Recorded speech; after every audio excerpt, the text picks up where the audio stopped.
The broadcast is now starting. All attendees are in listen-only mode. Okay, Dr. Mesad is all yours. Okay, thank you, TJ. Hi, I'm Dr. Mesad. I'm a neurologist specializing in epilepsy, also called epileptologist. Today, my presentation will be about mental health issues commonly seen in patients with epilepsy. So I will provide introduction to this topic, and some aspects will be discussed in detail.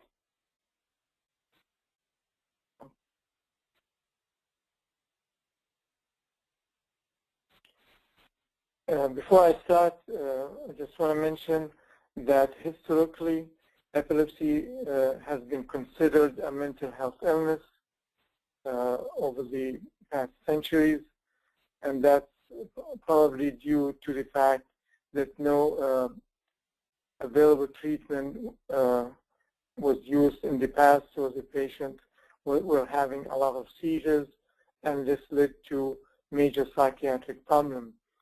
And despite better seizure control over the past decades, the stigmata associated with epilepsy continues. In general, most patients with epilepsy have the same risk of having psychiatric conditions as in general population. A reasonable or small group of patients, especially those patients who have drug resistant, or we call them refractory epilepsy, they tend to have a higher incidence of psychiatric issues. Now, what's the cause of psychiatric problem in patients with epilepsy? Now, psychiatric problems is not unique to condition of epilepsy.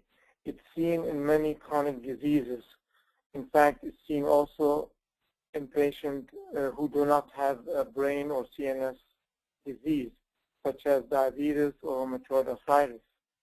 It's also seen in patients with chronic diseases of the brain, such as multiple sclerosis and Parkinson's disease.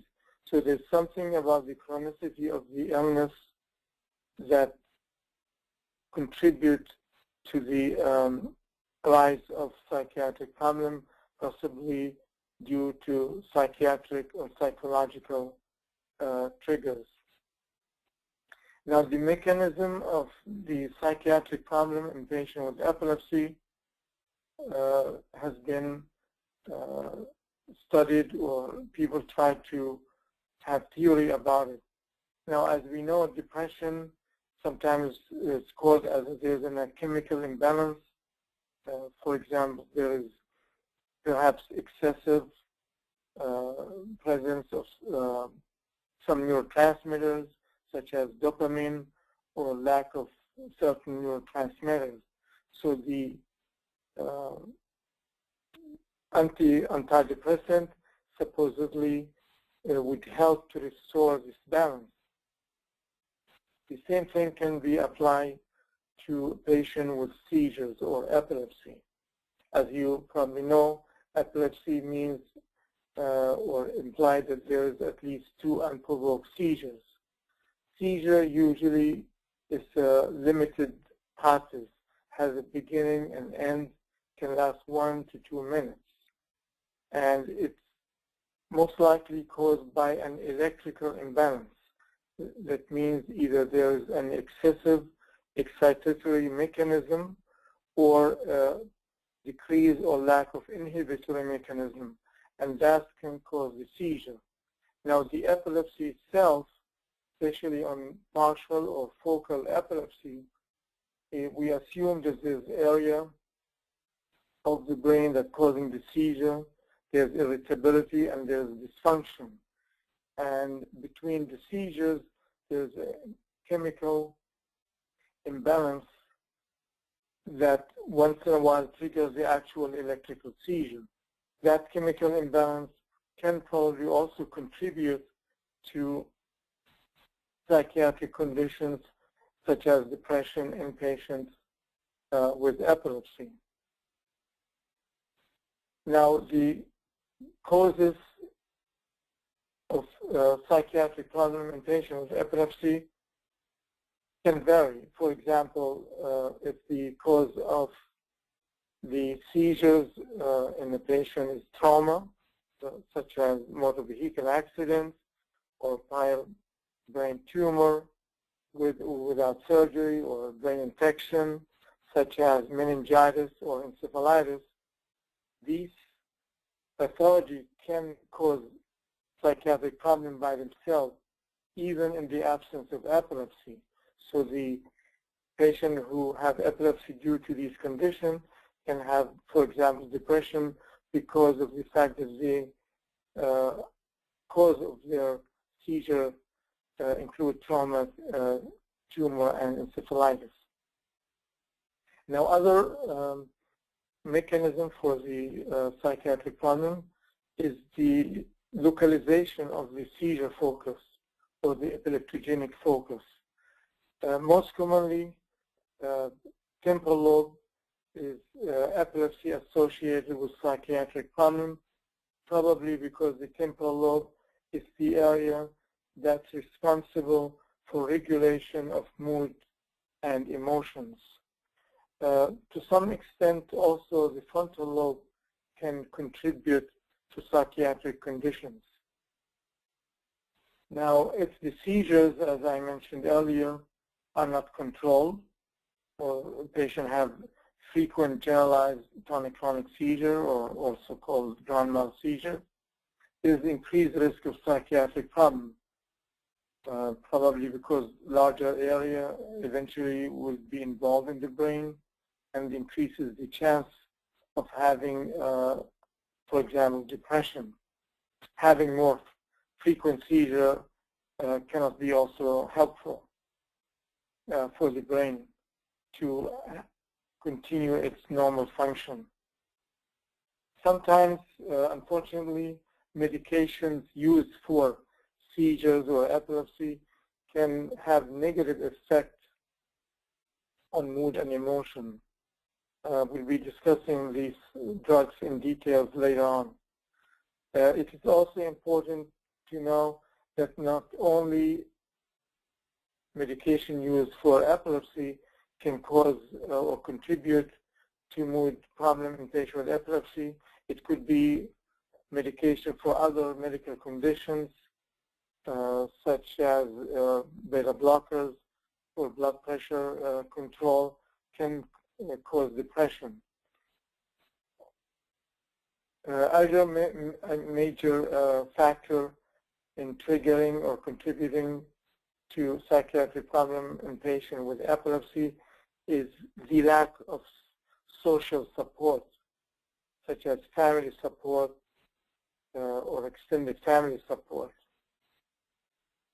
Last but not least, it could be that patient's psychiatric problem has nothing to do with the patient's seizures or treatment. It could be coincidental because psychiatric problems are not infrequent in the general population. So as the patient can have epilepsy and diabetes, he can have epilepsy and depression, for example. Now, there's different ways to classify psychiatric conditions in patients with epilepsy. As far as the temporal relationship to seizures, that means the timing of the psychiatric symptoms when they manifest in relationship to the seizure. So if for example, if these symptoms arise just before the seizures, as in the case of an aura or prodromes where there is subtle mood changes, we call it preictal or periictal. If the symptoms are seen during the actual epileptic seizure, then we call them ictal. If they happen just immediately after the seizure, then they would be called postictal. Now, the patient spends most of his or her time in an interictal phase. That's the time between the seizures. As I said, most seizures last 1 to 2 minutes, so the patient finds him or herself over 99% of the time in an interictal phase. So a patient can have the psychiatric problem appear during that period. We would call it, like, for example, interictal depression, interictal anxiety, etc. Now, the type of psychiatric symptoms or diagnosis that can be encountered in patients with epilepsy can vary. Basically, any psychiatric condition can be seen in patients with epilepsy. But most commonly, we see patients have depression, anxiety disorder, psychotic disorder, and less commonly and more controversial is personality disorder. So I'm going to discuss some of these issues in some details. Now, depression symptom, obviously, as one would expect, that the patient have subdued mood. They feel down, in other words, depressed. Some patients can feel worthless, feel guilty about things they're actually not responsible for. They can feel tired. They have no energy, no interest in doing things. They can be sleeping too much or too little. They can have insomnia or hypersomnia. They can be anorexic, they're not eating, lose weight, or they can actually gain weight and become overweight. There's also a symptom we call anhedonia, whereby the patient lacks the ability to experience pleasure. And that's typically unique in patients with depression and is unlikely to be caused by drugs. So drug-induced depression is unlikely to cause that symptom. And last but not least is suicidal thoughts and ideation is a major problem in patients with depression. Now, depression is the most common psychiatric condition we see with patients with epilepsy. And it's in general population, depression incidence can range from 5 to 17%. And in patients with controlled seizures, it's just somewhat higher, 10 to 20. However, in patients with poorly controlled seizures, or what we call refractory epilepsy, the incidence, as you can see, is much higher, ranging from 20 to 60%. So obviously, that's why we always aim to control the seizure as much as we can to prevent such complications such as depression. Now, the relationship between depression and epilepsy is quite unique. Although we know that patients with chronic epilepsy who are not responding adequately to treatment, they can develop over the years depression. But it has been also found that patients who have chronic depression, some of them go on to develop epilepsy. So there is a bidirectional relationship, and that makes sense, as I mentioned earlier, that epilepsy probably is represents an electrochemical imbalance, and eventually one might lead to the other. And sometimes patients who have depression develop seizure, we think, or most psychiatrists, neurologists think it's maybe just related to antidepressants because some of them lower the seizure threshold, but in fact they can actually develop epilepsy in the course of having depression over several years. Now, treating depression is a very important determinant factor for quality of life of a patient. It has been shown even to be more important than controlling the seizures themselves, because patient can have 1 minute seizure every few weeks and months, but if they are depressed every minute of the month, that would have major adverse effect on their quality of life, and for example, affect their relationship, their occupational abilities. Now, what are the risk factors for depression in patients with epilepsy? As I mentioned earlier, having frequent seizure increases the chance of having depression. Now, partial seizures, especially those coming from the left side, increase the chance even more. And this left-sidedness has been demonstrated in patients with other neurological problems such as brain tumors or strokes. It seems to be having a higher incidence of depression than patients who have right-sided brain problems. Now, seizures starting at a younger age also associated with higher incidence of epilepsy, of depression. Lack of social family support can be also a major factor in developing depression later on. As you can see, having one or two or three or more of these factors significantly increase the risk of developing depression in the course of epilepsy. Being on multiple drugs will, especially if some of them have negative psychotropic effect, i.e. they could increase the risk of depression, will increase the chance for these patients to have depression. Of course, usually we have more than one drug or polypharmacy because the patient having frequent seizures. So usually these two go hand in hand. And temporal lobe epilepsy, especially mesial temporal lobe epilepsy, where there is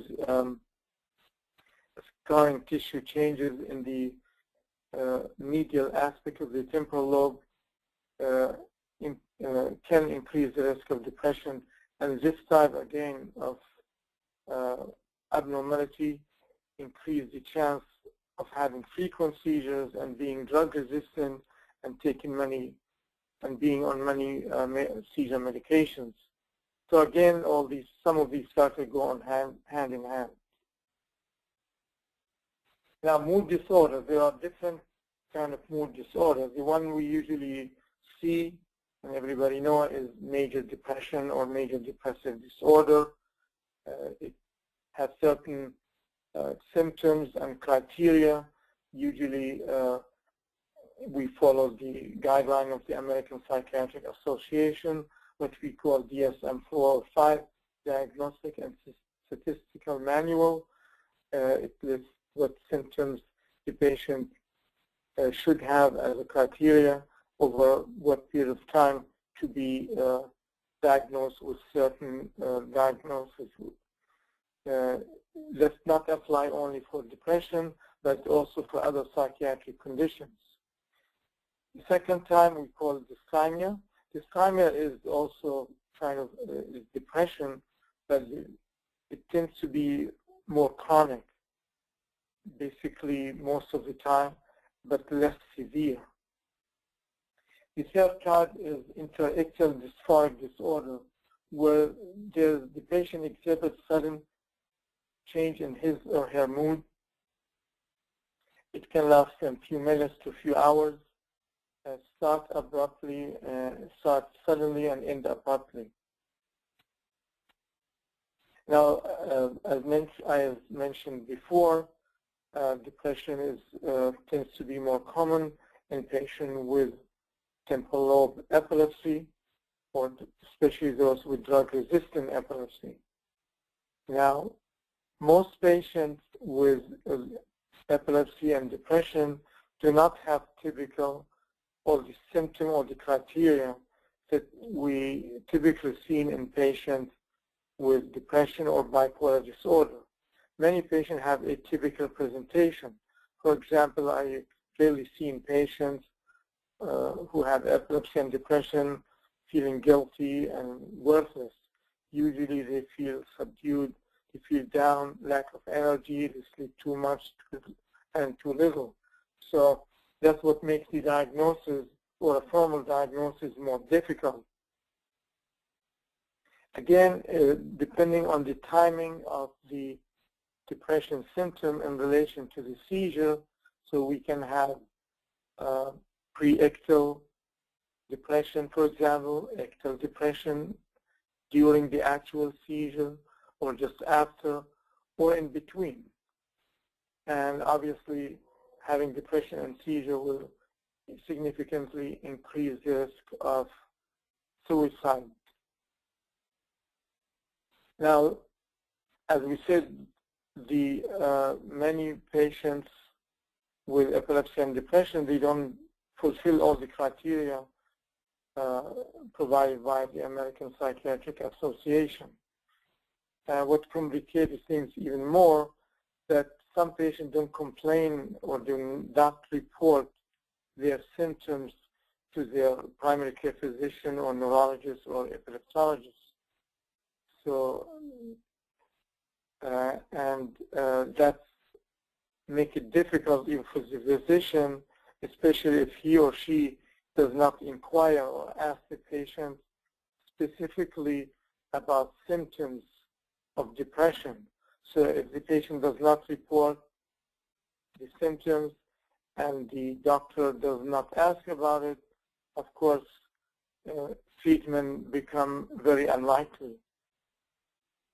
Now, lack of treatment or under-treatment can be caused by that treating neurologist, for example, does not typically treat a psychiatric condition, and most of the time it's hard to find a psychiatrist to see the patient promptly, and especially psychiatrists who have some experience with patients with epilepsy and depression.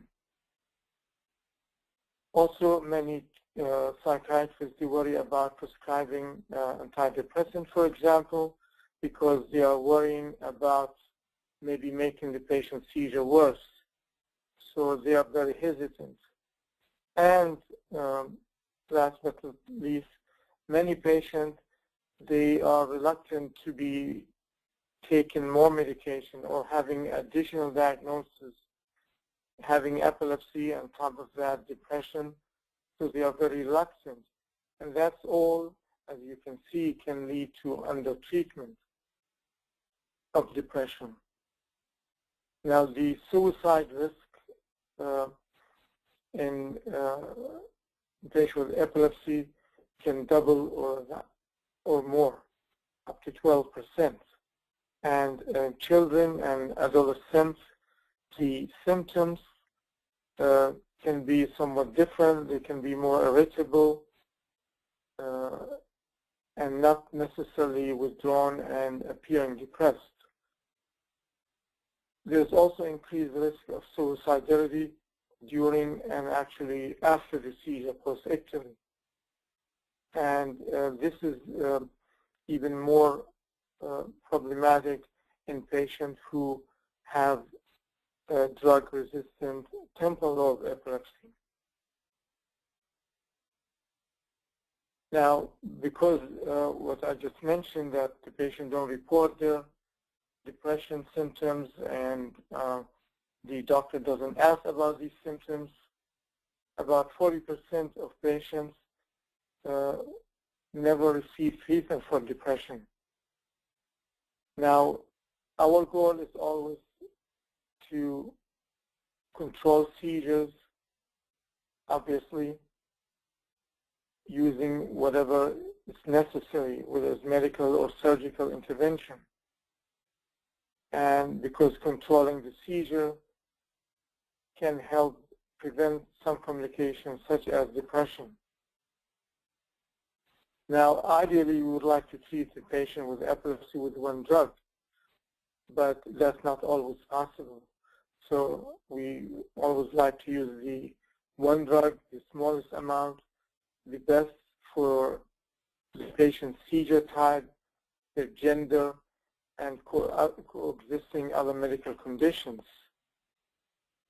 But again, one drug, especially as a epileptologist, we see patients with refractory epilepsy, they are referred by other neurologists. So we usually want to make a diagnosis by performing video EEG monitoring to establish a definitive diagnosis of epilepsy, make sure we're not confusing epileptic seizure with pseudo-seizures, and we want to know where the seizure comes from, make sure that the patient does not have what we call subclinical or seizures that they are not aware of, and that can cause or contribute to behavioral, mood problem, and cognitive decline, such as memory problem. So if that's not possible to use one medication, we're going to then try to maybe avoid, whenever possible, certain medication that can cause or worsen depression, such as phenobarbital or primidone, which is misolin, vigabatrin, tiagapine, Capra, zinosamide, and saldamine. But again, the fact that medication can potentially cause a problem such as depression does not mean that symptom will be encountered and the patient will experience it. That means, if needed, we should try to use the medication, but if it does cause problem, the doctor should be aware of it, and the patient and their family. So the fact that medicine can cause a problem, it does not exclude it from being used if other medications are not effective. Now, whenever possible, if patients, for example, come with epilepsy and they are known to have depression, we're not going to start any of these medications as the first or second or even third line. We're going to try to use medication that can be either can have neutral effect on the mood or positive effect, such as lamictal, tegretol, or trileptal, Depakote, and to some extent gabapentin or Neurontin. It's also important to review what other medication the patient is on, make sure that these medications not causing the seizure, making seizure worse, such as for example, Cipro for urinary tract infection, or beta blockers can worsen depression or can cause anxiety problem, or nightmares, actually, not anxiety. And we also, as a physician, should think that as epilepsy is a chronic illness, over the years, patient can develop conditions unrelated to epilepsy. For example, it's important to recognize but to exclude the possibility that the patient has hypothyroidism. That means they're thyroid hyperactive, and that's why they're gaining weight, for example, and are depressed. And also, we have to inquire and ask the patient about possible alcohol and drug abuse, which can lead to non-compliance with the medication and increase the risk of seizures and epilepsy. And also, some of these medications can affect the liver, and while the patient is taking these medications, can increase the risk of adverse reaction. Now, the treatment of depression, in some patients, the antidepressant can increase the risk of seizures, especially if the medication started at a higher dose and the dose was increased rapidly. Especially seizures as a side effect to antidepressant, more commonly seen in patients with primary generalized epilepsy. It is important to note that most drug-induced seizures are generalized. It means the patient typically develop grand mal or generalized tonic-clonic seizure. Although a patient who have focal seizures, and if they take a medication that lowers the seizure threshold, they can have more of their habitual seizures.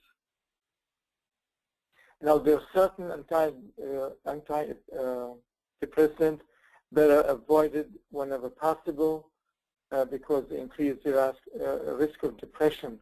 The old tricyclic antidepressants, amitriptyline, imipramine, nortriptyline, also waltriptyline, which is the same medication here.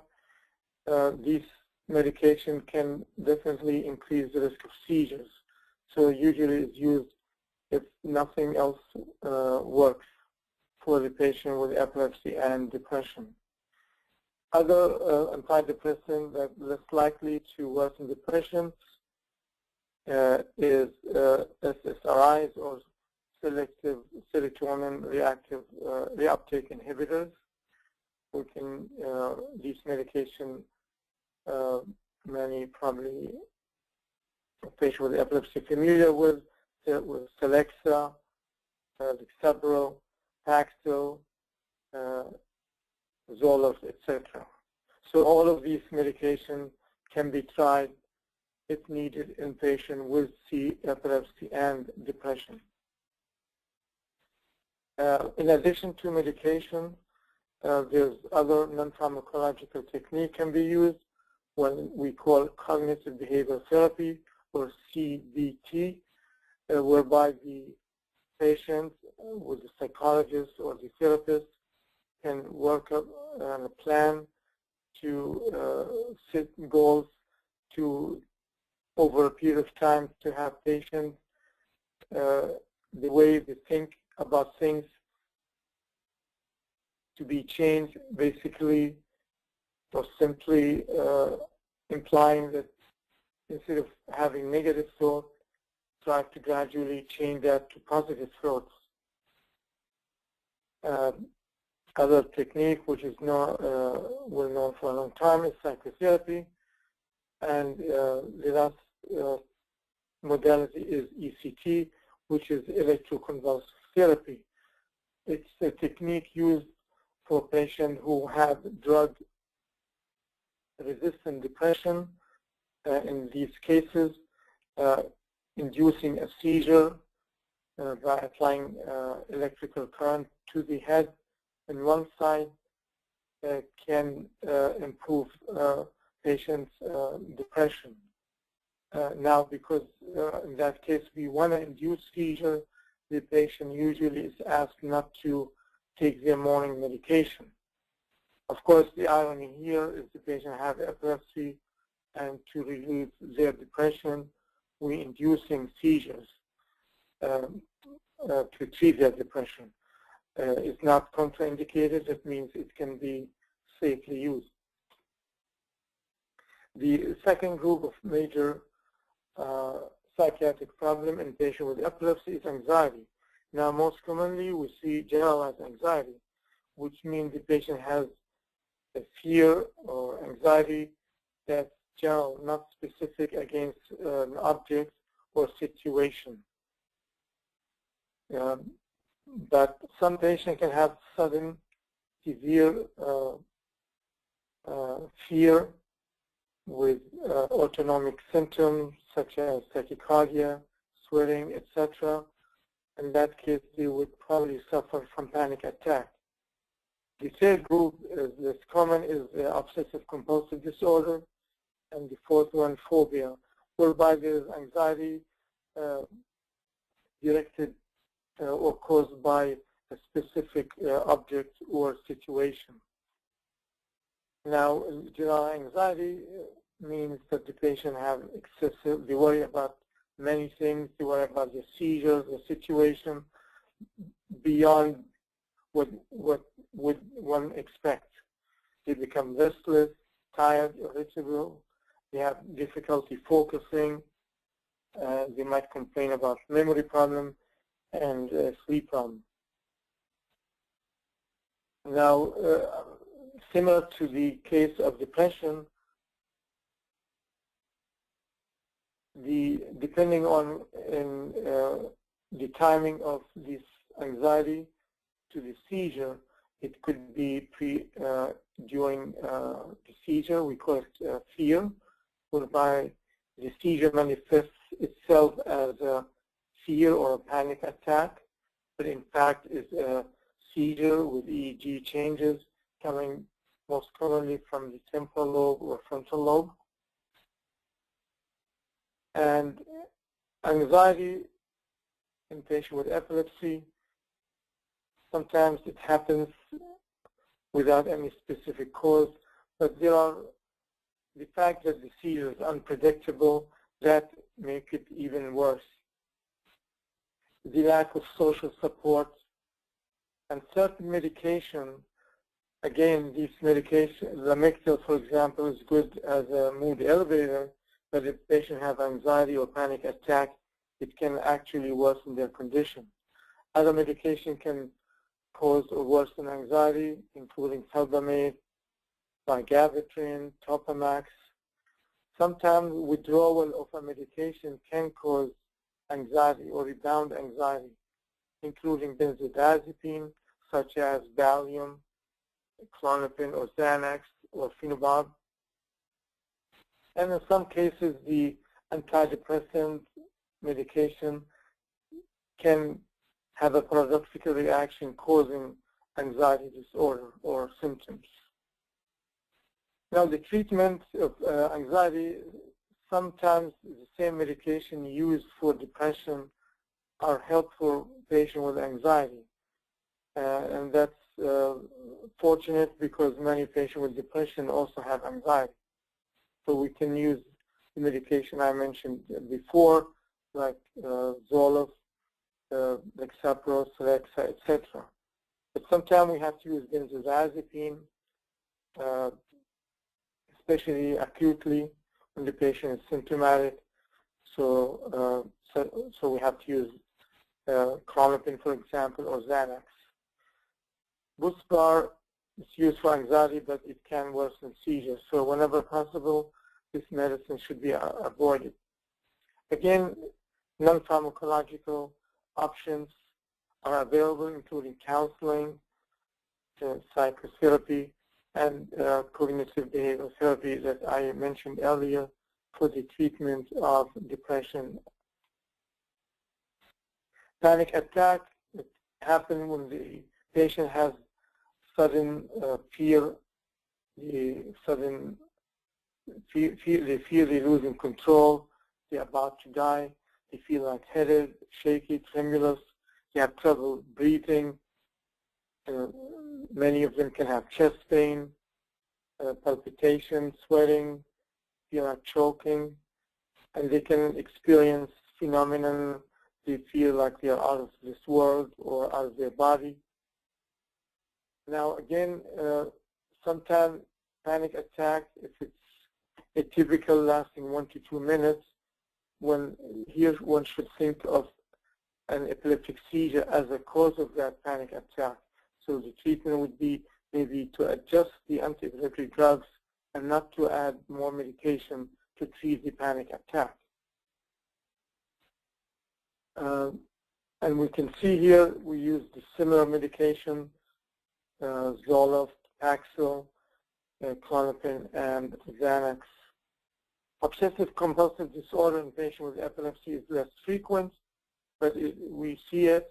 Basically, the patient have frequent intrusive thoughts, and the theory is that these patients, in order to decide themselves of having these thoughts, they exhibit behavioral such as washing their hands tens or hundreds of times, and this can be painful for them, even for the family.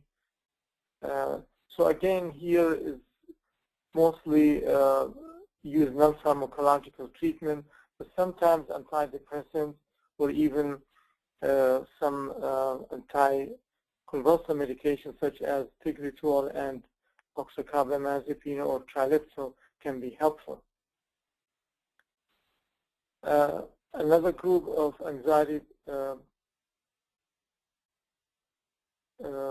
conditions seen in patients with epilepsy is phobias, where there is an anxiety or fear caused by a situation or an object. For example, we see many patients with epilepsy, sometimes they never leave home, although their seizures can be very well controlled. They just afraid to be out in the mall, for example, and have a seizure. And in that case, they would be having social phobia. And this type of phobia, again, is not surprisingly seen in patients with drug-resistant temporal lobe. And this is unlikely to be in other forms of partial epilepsy, such as occipital lobe epilepsy. And that's obviously because the temporal lobe, again, as I mentioned before, is the area where emotions and mood is regulated. Psychosis, it implies is thinking disorder. The patient basically can be delusional, paranoid, have hallucinations, and usually these symptoms can be after the seizure or between the seizures. Sometimes the patient can have continuous seizures without shaking, such as in absence or epidemial seizures in children, or complex partial seizures of temporal lobe origin. They can exhibit symptoms of psychosis, but this is caused by that there are seizures ongoing. So here we need to promptly recognize that condition by performing EEG monitoring or video EEG monitoring, and in that case, they would require treatment to be treated acutely, such as with benzodiazepine, to stop the seizures and subsequently the psychotic symptoms. Now, unlike patients with schizophrenia, patients with epilepsy and psychosis, they typically have what we call positive symptoms. That means they have hallucination, delusion. That means they experience something that's not there. Whereas patients with schizophrenia, sometimes they are socially withdrawn. We say that they have negative symptoms. That's usually more difficult to treat. And many patients with psychosis and epilepsy, they remain social. They experience their symptoms, but they don't isolate themselves from their family or friends. And schizophrenia typically occur in younger age, whereas in patients with epilepsy, it's much an older age. A special form of psychosis we call forced normalization. It's a condition whereby, for example, patients who have very poorly controlled seizures and usually with very abnormal EEG for a very, very long time, and then given a very effective drug or undergo surgery for their epilepsy, and suddenly or literally overnight become seizure-free. In that situation, some of them can develop psychotic symptoms.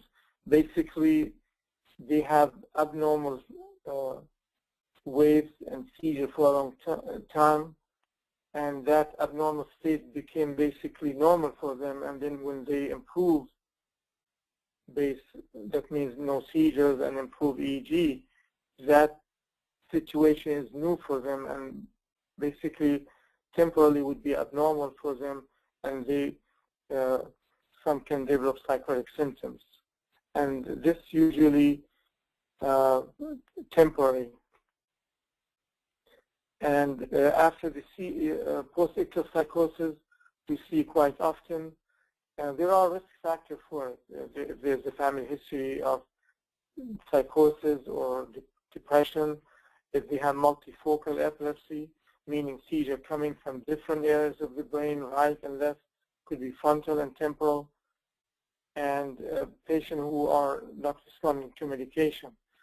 And the symptom can start 1 to 2 days after the seizure. That means the patient, for example, can have a seizure at home, the next day go to work, and then at work exhibit symptoms of psychosis, and then taken to the emergency room and nobody would report that they have seizure.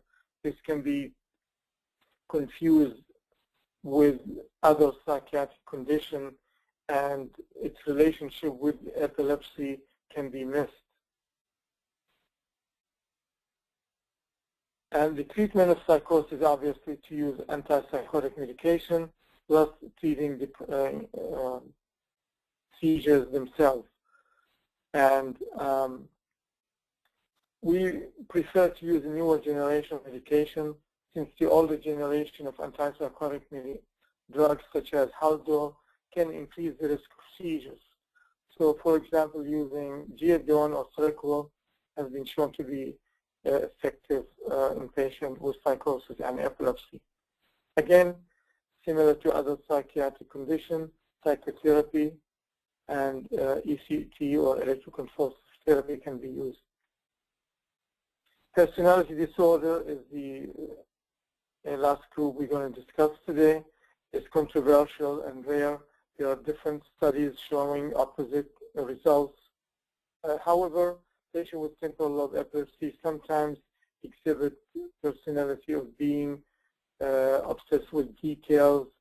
They can have hypergraphia, try to write down everything they do in their daily activity.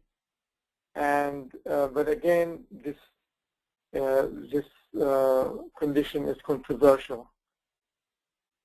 So in summary, as I mentioned in the beginning, it's very important that we use ways to try to recognize the problem, the psychiatric problem, especially depression in patients with epilepsy.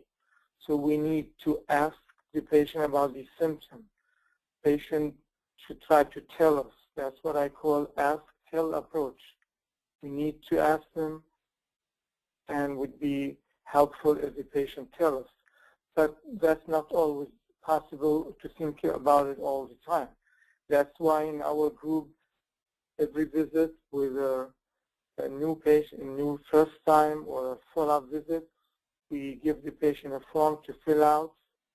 Sometimes it seems to be boring for them, but we inquire about certain symptoms, about not only how frequent their seizures are, what kind of seizure, what medicine, but also we ask them about adverse reaction to medication, and whether they have symptoms of depression, anxiety, and memory problem. So our goal is to try to recognize this condition, correct anything can be eliminated, such as adjusting the medication, get rid of medication that cause or worsen their depression, and in some cases we need to promptly refer them to healthcare professional who is familiar with patients with epilepsy. And so our ultimate goal is to render the patient seizure-free.